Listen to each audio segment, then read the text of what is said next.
अखिल भारतीय औषध विक्रेता संघटना या आमच्या शिखर संघटनेने गेल्या अनेक वर्षापासून गैरमार्गाने होत असलेली ऑनलाईन औषध विक्री बंद व्हावी याकरिता देशपातळीवरील विविध माध्यमातून सदनशीर मार्गाने पाठपुरावा केलेला होता।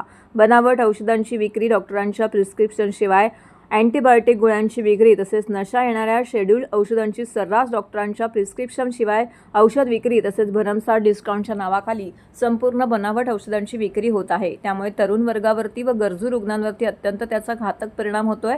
कोरोना या दुर्धर आजाराच्या वेळी काढण्यात आलेले सरकारी अध्यादेश आता कालबाह्य झालेले असल्याने त्याचा गैरवापर होत असल्याने व त्याची आवश्यकता नसल्याने ते त्वरित रद्द करावेत अशी रास्त मागणी संघटना तालुका, जिल्हा व राज्य पातळीवरती प्रयत्नशील असूनही केंद्र सरकारकडून दुर्दैवाने योग्य प्रतिसाद मिळत नाही। वास्तविक आम्ही रुग्णांच्या आरोग्यासाठी खोट्या तसेच बनावट औषधांचा काळाबाजार थांबवण्यासाठी प्रामाणिकपणे प्रयत्न करत आहोत, पण आम्हाला योग्य प्रतिसाद मिळत नाही। शेवटी अन्य सर्व मार्ग संपल्यामुळे येत्या 20 मे रोजी केमिस्ट बंद असा निर्णय अखिल भारतीय औषधी संघटनेने घेतलेला आहे।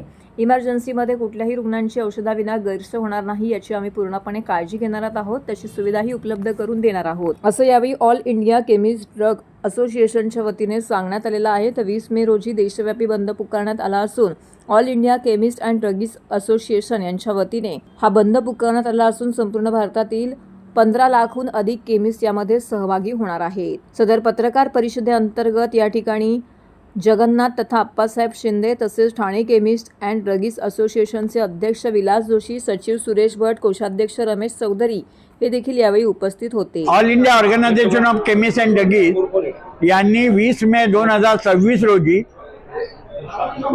24 तासाचा भारत बंद 12.5 लाख लोकांचा बंद डिक्लेअर केला। आम्ही आमच्या 3 मागण्या आहेत की ऑनलाईन सेलसाठी जी नोटिफिकेशन आणले 817 डेटेड 28 ऑगस्ट ही रद्द करावी।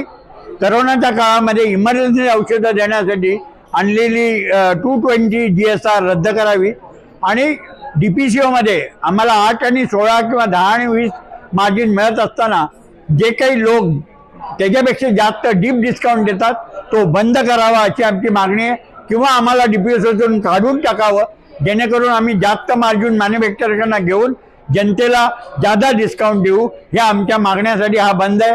जर ह्या बंदमध्ये केंद्र सरकारने आमच्या मागण्या मान्य नाही केल्यात तर कदाचित आम्ही बेमुदत संपावर जाऊ किंवा आमच्या सगळ्या दुकानांच्या चाव्या केंद्र सरकारला देऊ अशा प्रकारची आमची डिमांड राहील।